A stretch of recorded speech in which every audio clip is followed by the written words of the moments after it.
तो गुरमीत सिंह ने अपनी गुफा में बिग बॉस का सारा सेटअप कर दिया। जब उसने बिग बॉस का सेटअप किया, उसमें उसने क्या किया, एक तो मेरी फैमिली, मैं और मेरी वाइफ हनीप्रीत, सेकंड बाबा का लड़का बहू, बाबा की दोनों लड़कियां, दोनों दामाद, और बाबा की जो छोटी लड़की है उसकी दो नंदे हैं, दो नंदे और उसके दामाद। 6 फैमिलीज को गुफा में रात को घुसा लिया। और हमारी जितनी भी फैमिलीज थी, मेरे घर पे मेरे फादर हैं, ये जसमीत की मदर है या दादी हैं, सबके घरों में ये इन्फॉर्मेशन दे दी गई कि ये लोग फौरन चले गए घूमने 28-30 दिन के लिए। ड्यू टू सिक्योरिटी रीजन हम इसको बता नहीं रहे कि कहां गए, इसलिए हमने बाहर भेज दिया। तो 28 दिन उन्होंने हमें बिग बॉस सिखाया वहां पर गुफा के अंदर। एक बार बताइए कि बिग बॉस खेलने कितने लोग गए थे और उन्होंने क्या बोला पार्टी?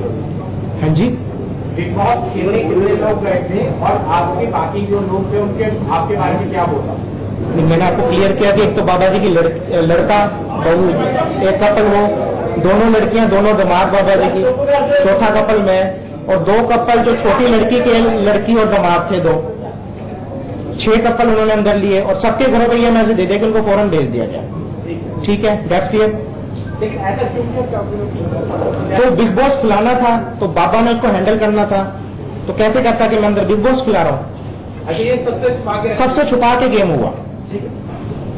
तो वो जैसे बिग बॉस चला, जो प्रक्रिया थी बिग बॉस की, लड़कों का रूम अलग, लड़कियों का अलग, फिनिशमेंट रूम, डाइनिंग रूम, खाना अपने बनाना, कपड़े खुद धोने, वो सारा सिस्टम एज इट इज था। उसको मॉनिटरिंग गुरमीत सिंह कर रहा था, कैमरे लगे हुए थे, सब कुछ था, बोलने का भी, आवाज भी आती थी। तो उसमें एक ही जो प्रॉब्लम जो थी वो ये थी कि जो पनिशमेंट थी, अगर कोई गलती करता है उसमें जो पनिशमेंट थी उसमें था कि बाबा का सिमरन जपना है 10 मिनट। जैसे मैंने अगर पहली बार गलती करी तो मुझे 10 मिनट उस रूम में जाके बैठ के सिमरन करके बाहर आना होगा। और उसमें एक ट्विस्ट था कि जितनी बार गलती करोगे वो डबल होता जाएगा, 10 का 20, 20 का 40, 60, वो बढ़ता ही जाएगा टाइम आपका। तो हम जितने भी 6 कपल थे, हमने सबने कहा कि गलती कम करेंगे, भी क्यों पनिशमेंट ले, यंगस्टर तो सिमरन आप समझते हैं कितना करना चाहते हैं। तो जो मेरी वाइफ थी हनीप्रीत, वो अब पता चलता है कि वो उसके साथ मिली हुई थी, उसको सारा प्लान था प्रोग्राम बिग बॉस का। वो उसने फर्स्ट डे से, फर्स्ट इंस्टांस से गलतियां करनी शुरू कर दी, 10, 20, वो मतलब एक दिन में इतने टाइम पे पहुंच गई फर्स्ट डे में कि वो उस कमरे में से बाहर नहीं आ सकती थी। उसका कारण ये था क्योंकि हमने भी 1-2 गलती करी, एक बार हम भी अंदर गए, बाबा की फैमिली भी गई, मैं नाम नहीं हुआ किसी का भी। मैंने और एक बंदे ने पॉइंट आउट किया कि जो हम माफी का जो अंदर कमरा है उसके पीछे एक पर्दा लगा हुआ और एक दरवाजा है, वो दरवाजा बाबा की गुफा की तरफ जा रहा है, कमरे की तरफ कह लीजिए आप। तो मैंने भी पॉइंट आउट करा, किसी एक बंदे ने और पॉइंट आउट किया फैमिली में से। तो समझ में थोड़ा आ रहा था कि भाई कुछ गड़बड़ है। इसका मतलब ये लड़की जब रात को भी नहीं निकलती कमरे में से, दिन में टास्क के टाइम सिर्फ बाहर आती है, मोस्टली टाइम इस रूम में निकाल दी है, तो इसका मतलब ये है कि ये कमरे में से आउट हो रही है, बाबा की तरफ जा रही है। तो ये प्रोग्राम 28 दिन चला। एक विचार की बात थी कि हनीप्रीत रात को चली जाती थी, तो ऐसा हनीप्रीत के लिए एक्सेप्शन था या वो यानी उसका टाइम पीरियड इतना हो गया था कि सिमरन उसको करना ही पड़ेगा? नहीं, वो समझो ना, 10 का 20, 1 घंटे का 2 घंटा, 2 का 4, 4 का 6, 6 के 12, वो ऐसे 2 दिन में सेटिंग आ गई टाइम की कि उसको उसी रूम में रहना है। वो तो उनकी चाल थी, बाबा गुरमीत राम ने इनकी। आप बाद में प्लीज क्वेश्चन करें, अगर मैं प्लीज पहले आप मेरा सुन लीजिए, उसके बाद जो मर्जी, क्योंकि मैं कंफ्यूज हो जाऊंगा बोल रहा हूं। तो ये 28 दिन प्रोग्राम चला। जब 29वें दिन इसका रिजल्ट आना था तो हनीप्रीत को ही बाबा ने उसका गेम का विनर घोषित किया कि यही विनर है, इसने सबसे ज्यादा सिमरन करा, जो भी करा। उसको शील्ड दी गई और 50,000 रुपए का कैश दिया गया बाबा की तरफ से। जैसे ये हुआ उसके बाद बाबा की सारी फैमिली, हम सारे बैठे थे, तो गुरमीत सिंह ने ये कहा कि वैसे तो हमने इसको बेटा बना रखा है और ये बेटी है, कोई दिक्कत नहीं है, पर हमारा दिल करता है कि इसको ऑफिशियली बेटी बना दे, घोषित कर दे, गोद ले लें। पहले तो मैं ये क्लियर करना चाहूंगा, जब गोद का वर्ड आया, जो हनीप्रीत है ना तो वो आज बाबा की बेटी है किसी भी रूप में, और ना ही वो गोद लिए बेटी है, क्योंकि उसका जन्म 1980 का है और बाबा का जन्म 1967 का है। 13 साल का डिफरेंस है। जो भी ऑफिशियली अडॉप्ट होता है उसको 21 साल कम से कम होना चाहिए। जब अडॉप्शन 2009 में हुई कोई लीगली कार्रवाई नहीं हुई, ये सब एक दिखावा था, संगत के सामने कह दिया कि मेरी लड़की है, ये मेरा दामाद है। आज मैं जो प्रेस कॉन्फ्रेंस कर रहा हूं, मैं अपनी वाइफ के खिलाफ कर रहा हूं, वो उसकी लड़की नहीं है, किसी भी कीमत पे लड़की नहीं है। मैं क्लियर करना चाहता हूं सबको। तो क्या हुआ, उन्होंने कहा भी मैं इसको लड़की बनाना चाहता हूं, फैमिली से पूछा, तो कहता कोई बात नहीं बनाओ जी। मेरे से पूछा, मैं कोई नहीं बना लो जी। तो कहता ठीक है फाइनल है, इसको लड़की बना देते हैं और आप लोग सब घर जाइए। और शाम को पार्टी ऑर्गेनाइज कर दी डेरे की गुफा के अंदर, ओपनली नहीं। जो मोजेस बंदे थे, जो खास बंदे थे, 200-300 बंदे, वो सारे इकट्ठे कर लिए गए। मेरी फैमिली सबको बुला लिया गया वहां से।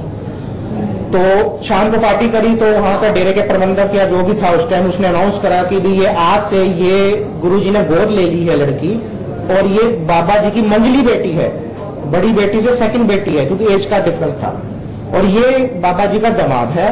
और आज से जो शाही परिवार, इस परिवार की इज्जत संगत में है, वो सारी इज्जत इनको दी जाएगी और आपको देनी है। और जो सिस्टम परिवार का है, ये हमारा परिवार है। ये अनाउंस कर दिया उन्होंने, वो मैटर एंड हो गया। उसके बाद क्या हुआ, जब वो मीटिंग खत्म हो गई, उसके बाद बाबा अपने जहां बैठता था वहां के बैठ गया, और बाबा का परिवार बैठ गया, मेरी फैमिली भी आके बैठ गई, क्योंकि एक दामाद बना लिया था, मेरी फैमिली को भी बुला लिया गया।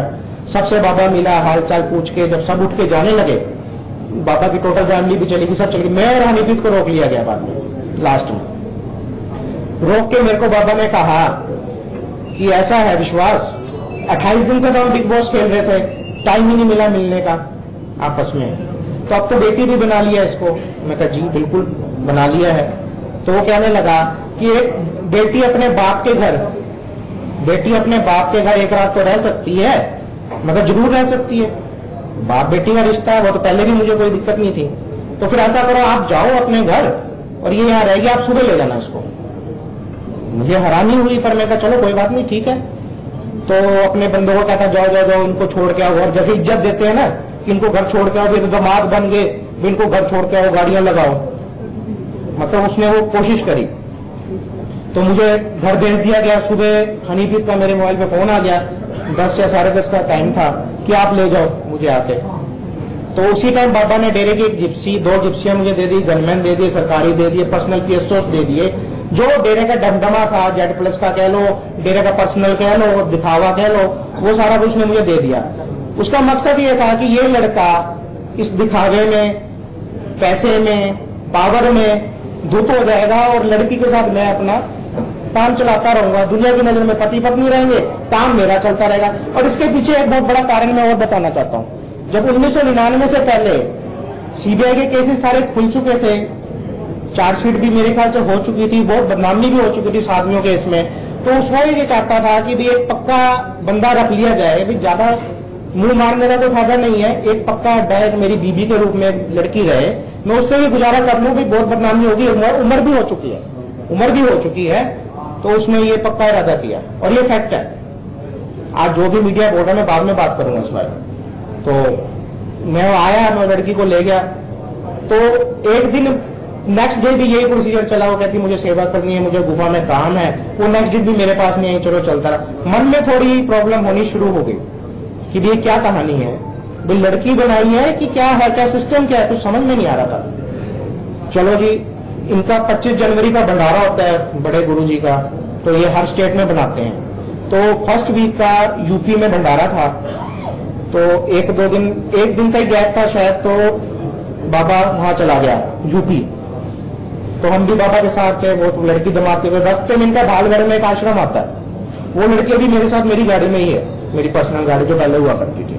ठीक है कि वो बाबा की गाड़ियों में बीच में एडजस्ट होगी काफिले में, सिक्योरिटी में, वो अलग बात है। जब भालगढ़ रुके, बाबा ने लंच वगैरह जो लेना था लिया, हमने भी लिया। तो बाबा ने मुझे कहा कि बेटा हनीप्रीत का मन कर रहा है कि हमारे साथ बैठे गाड़ी में। मैं कहा जी कोई नहीं, बैठ जाओ, आप भी आ जाओ गाड़ी में। मेरे को कहने लगे ऐसा करो, आपको गाड़ी बड़ी अच्छी चलाते हो, आप गाड़ी चला लो, एक बंदा राकेश है डेरे का, वो आगे बैठ जाएगा और हम बाप बेटी पीछे बैठ जाएंगे, वो जबकि कैबिन बंद होता है बाबा की गाड़ी में। मैं कोई पार्टीशन होता है, बुलेट प्रूफ गाड़ी में पार्टीशन होता है। तो टेंट डला, वो हम बैठ गए, मैं गाड़ी चलाई। वहां से शायद 50 किलोमीटर ही है उनका आश्रम, 50 से 60 भालगढ़ के पास यूपी में। वहां जाकर उसने बड़ी तारीफ करी, बड़ी अच्छी गाड़ी चलाई आपने, ये है वो है। चलो कोई बात नहीं। जो बाबा की गुफा है उसके साथ ही शाही परिवार के जो रूम्स होते हैं बाबा की फैमिली के, और मेरे जो पहले भी रूम हुआ करता था वो पहले वहां शाही परिवार के साथ ही हुआ करता था। अब तो लड़की बना दी, मुझे वो रूम दे दिया गया। फिर वही प्रॉब्लम, रात के 9 बज गए, उसका कोई अता पता नहीं लड़की का आना है नहीं आना। मेरे मदर फादर भी साथ थे, वो अपने अलग रूम में सो रहे थे। मैं बेचैन की भाई क्या हुआ, अब भी नहीं आई। अब तो मैं डेरे में हूँ, अब मैं अपने घर में तो नहीं हूँ, अब तो आना चाहिए। उसका सामान भी सारा मेरे कमरे में पड़ा, कपड़ा लत्ता सब कुछ। जी वो सारी रात निकल गई, वो लड़की मेरे पास वहां भी नहीं आई। और मैं वहां पे कुछ साध्वी आश्रम होता है बाबा के साथ, और हमारे कमरे के बीच में एक पार्क था। मैं सारी रात वहां घूमता रहा, बेचैन रहा। और वो 4 द्वार से कहा था बाहर कोई देख नहीं सकता कौन है अंदर, क्या हो रहा है। तो जब बाबा का सेवादार सुबह 5 बजे उसने दरवाजा खोला और मैं बाहर था ही, तो मैंने, उसका नाम धर्म सिंह था जो बाबा का खास सेवादार था उस टाइम। मैं कहा धर्मा भाई हनीप्रीत कहाँ है? तो जो साधवियां थी वो 5 बज चुके थे, 5-7 साधवियां भी बाहर आ गई। उन्होंने भी ये मेरी वर्डिंग सुन ली कि भी 100 काल जीजा जी ये क्वेश्चन पूछ रहे हैं कि भी हनीप्रीत कहाँ है, क्योंकि मैं जवाई तो था नहीं, मैं तो किराए का टट्टू था वहां एक तरह से। तो वो भी भुचक्का रह गया बंदा कि ये क्या पूछ रहे हैं मेरे से। तो वो चुप रह गया, उसने दरवाजा बंद करा, वो अंदर चला गया। विदिन 10 मिनट्स वो बंदा फिर बाहर आया मेरे पास, कहने लगा कि आपको बाबा जी बुला रहे हैं। मैं कहा चलो भाई बुला रहे हैं। तो बाबा अपनी गुफा में ना के निचले कमरे में सोफे पे बैठा था। मैं एग्जैक्ट पोजीशन, सर्दियों के दिन थे, शाल ले रखी थी, और वो हनीप्रीत उसके गोड्डे में सर लिए बैठी थी वो, और वो रो रही थी। अब आप पूछेंगे क्यों रो रही थी? मैं भी घबरा गया। बाबा ने मुझे जाते ही कहा, बेटा तू इतने साल से यहाँ रहता है, तू हमारे साथ रहा, तेरा भी मन विचलित कर गया।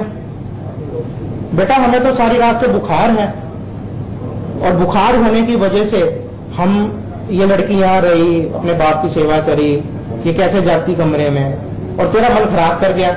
और बाबा लिटरली रोने लगा, बाबा भी रोने लगा लड़की के साथ। उन्होंने ऐसा ड्रामा किया कि मेरा भी रोना निकल गया कि भाई तू गलत है, ये सही कह रहे हैं, भाई बुखार है, भाई पिताजी को बुखार है, अभी तो स्टार्टिंग हुई थी। कोई बात नहीं, मैं कहा चलो जी माफी मांगी। मैं कहा मेरी गलती है, मेरे मन ने गलत करा। उसके बाद उन्होंने वहां पार्टी रख ली जी, जवाई बनाया जी, लड़की बनाई है जी, गुफा में बड़ी पार्टियां शार्टियां चली, तो वो करके हम वापस आ गए। तो सिस्टम वो एग्जिट चलता रहा, बस वो खत्म हो गया। उस दिन के बाद ना मेरे पास घर आई, ना मेरे पास एक रात सोई, वो गुफा में ही रहती थी। फिर उन्होंने कहा बाबा ने मुझे कि आप ऐसा करा करो कि 2 दिन आप अपने घर रहा करो और 2 दिन गुफा में ही सोया करो, क्योंकि जो सिक्योरिटी थे या जो बंदे थे उनको सबको पता था कि बहन भी यहाँ रहने लगती है। तो मेरे आने जाने से वो पर्दा रहता था कि भी ये भी यहाँ रहता है, दोनों आ जाते हैं चले जाते हैं, वो खत्म हो जाती है। तो मैं भी जाता, मेरे पास कोई और ऑप्शन नहीं था। चलो हम इसको थोड़ा शॉर्ट करता हूँ क्योंकि बहुत लंबी कहानी है, अगर मैं सारी सुनाने बैठूं शायद सारी रात नहीं, बहुत लंबा चलेगा। तो उसके बाद क्या हुआ, जैसे टूरों पे जाते थे, होटल्स में रूम लिया जाता था। वो रूम वो लिया जाता था कि जिसमें बेबी के लिए, चाइल्ड के लिए बीच में दरवाजा होता है, भी बच्चे उधर सो गए, माँ बाप इधर सो गए, एक दरवाजा है। तो बाहर से बाबा घुस जाता था इधर से, मैं और मेरी हनीप्रीत वाइफ घुस जाती थी। जो बाहर खड़े लोगों को लगता था कि बाबा अपने कमरे में गए या अपने कमरे में, वो उधर से निकल के उधर चली जाती थी। वो ना रात को कभी आती थी, उसके पास उसकी बेड पे ही सोती थी। वो कौन सी बेटी है आज, कौन सा बाप है जो अपनी बेटी को अपने एक बेड पर सुलाएगा? आज कलयुग में कौन है कोई सुला सकता है? आपने कभी ऑब्जेक्ट नहीं किया? मैंने करा ऑब्जेक्ट, वो कहते नहीं तो मैं तो सेवा करती हूँ, मेरा गुरु है, मैं नहीं, मैं तो यहीं रहूंगी, आपने जो करना कर लो मेरा। पर बाबा कहता था कि नहीं, ये पॉसिबिलिटी नहीं है, तुझे बकरा बन के यहाँ रहना पड़ेगा, दुनिया के सामने तेरा यूज होएगा और नाम तेरा काम मेरा, फैक्ट था ये। और उसमें क्या किया उसने, डेरा मैनेजमेंट, जितनी भी डेरा मैनेजमेंट थी, कोई भी डिपार्टमेंट था, कोई बिजनेस था, वो अपनी गुफा के नीचे कमरे बना दिए और मुझे और बाबा के 2 दामाद को वहां का हेड बना दिया। वो दामाद तो बहुत कम आते थे कि उनके पास ऐशोहरत का बहुत काम था, बच्चे भी थे, उनके आगे बच्चे भी थे। तो मेरे पास तो मैं तो खाली इंसान था, ना मेरे पास रात को सोने को मिलता था टेंशन की वजह से, ना मैं दिन में सो पाता था। तो मुझे वहां बिठा दिया गया ऐसे बकरा। जितना डेरा मैनेजमेंट, जितने, एक चीज क्लियर कर दूं कि जो कुछ भी डेरे में होता था वो पत्ता भी बाबा के कहे बिना नहीं हिलता था। अगर एक ईंट भी लगानी होती थी तो वो बाबा से पूछे बिना नहीं लग सकती थी डेरे में। ये डेरे का टेक्सचर जो मैं बताना चाहता हूँ। तो ये चलता रहा, मैं बहुत बीमार रहने लग गया। ये लोग घूमते रहते थे टूरों पर, मैं लॉन में पड़ा रहता था, मुझे डॉक्टर टीम देखती रहती थी। मेरा बीपी, मेरा हर चीज, मेरा सिस्टम खराब हो गया। ना मैं किसी को कहने जोग्य था कि मेरे साथ क्या हो रहा है, क्या नहीं हो रहा है, क्योंकि कोई विश्वास भी नहीं करता था और मैं कुछ नहीं कर सकता था। तो चलो ये सारा 2011 तक ये चक्कर मैंने 1.5 साल वहां सहा, खून की घूंट पी। से मैं बाहर आया, मैं पानी पीने के लिए बाहर आया। तो जब आदमी को क्यूरियोसिटी भी है, बेचैन भी है, परेशान भी है, वो क्या करेगा? तो मुझे थोड़ी सी हल्की सी आवाज सुनाई दी वहां पे कि कुछ गड़बड़ है। तो मैं बाबा के कमरे के साथ जैसे ऐसे हुआ, वो दरवाजा पता नहीं भगवान ने मेरी आंख पूरी 100% खोली थी, क्या था वो तो भगवान जाने। वो दरवाजा खुल गया और दरवाजा खुला तो अंदर सारा सब कुछ चल रहा था। क्या देखा था? वो न्यूड थे, सेक्स कर रहे थे। बाकी वाह मेरी एक उस टाइम मैंने जब कहा, उस टाइम तो मेरी वाइफ थी, चलो आज तो वाइफ नहीं है, मेरा डिवोर्स हो गया, पर मैंने अपने दिल पे पत्थर रख के बताना पड़ा, ये बहुत जरूरी था। नहीं तो आज बहुत मुश्किल है अपनी वाइफ के बारे में कहना। मेरी भी तो इज्जत, मैं भी तो एक खानदानी आदमी हूँ।